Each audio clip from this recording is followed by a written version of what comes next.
Uganda Bureau of Statistics has started mapping to update boundaries, facilities and households for purposes of establishing enumeration areas for 2024 census exercise. Enumeration area is a unit covered by an enumerator to undertake the mapping. This helps establish new boundaries created and number of households to determine the number of enumerators to undertake the exercise. Anyango says this makes it easy for the enumerator to understand the number of facilities ranging from health, education, water and population. Enumeration areas. So it's very important. The reason why I'm here is I want us to understand why census mapping is important. We need to get actual factual information. I know as human beings, especially Africans, we have a lot of superstition, we have a lot of fears. The moment they come to count you, you say it's a curse. You know, parents don't want their children counted. Some cultures say you cannot count a man's children. You know, so we are trying to allay these fears. What are they doing? Where are they getting services from? What kind of services do they need? You know, so it's going to help government in decision making. It's going to help government, and not just government, even other members, say members of civil society, the MDAs, members of academia. You know, it's going to help them make informed decisions. The authority will undertake digital census exercise to ensure the country database is updated, and this helps to eliminate lies, forgeries and duplication. We are going digital. The census is no longer going to be paper-based.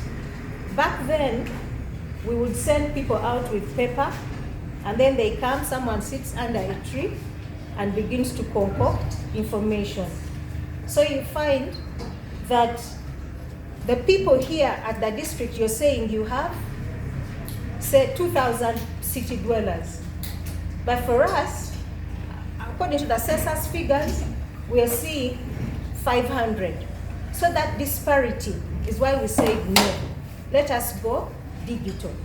And the best way to eliminate forgeries, to eliminate lies, discrepancy, is we are sending a team of forerunners to come and map.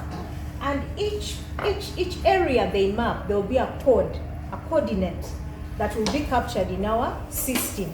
Cornelius Jobile, the deputy town clerk, Arua City, says the subsequent census taught them a lesson. Cornelius observes that in the urban areas, planning is done with the night population, but the city provides services for day population, which he said needs to be revisited. We are grappling with challenges which the previous census did not capture well. You know, we deal with, first of all, the planning figures are based on the night population. I know when you are counting people who spent night at a particular location in a particular night. But for us in the urban here, our services are mostly consumed during the day. And the day population here is over 300,000 people in this city. I don't know what parameters we use, but I hope that should be an area that should be captured. We are serving a day population, but we are counting people in the night. So I see this a little tricky. And that's why when the resources come, they come based on the night population, which the census captures.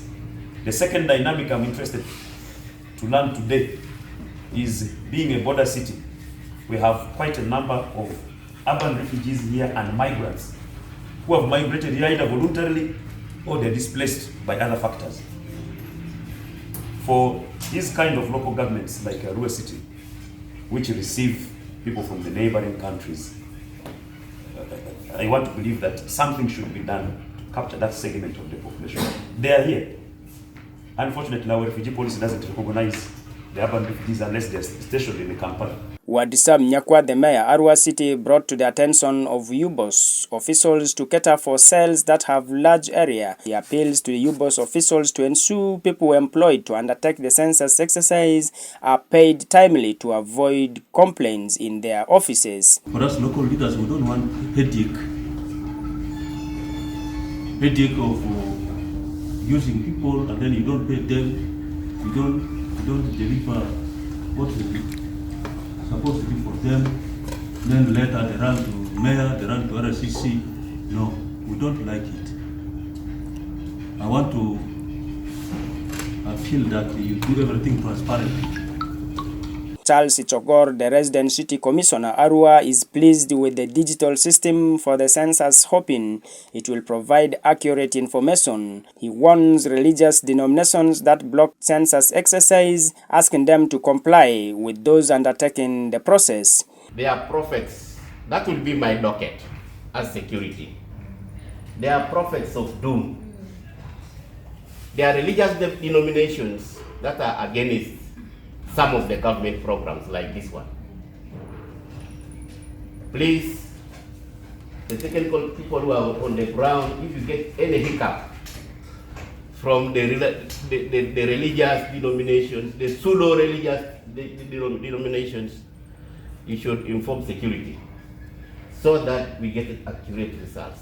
The first population census in Uganda was conducted in 1959 by the British colonial government and counted a total of 6,702,000 people. Report compiled by Robert Ariaka for the news.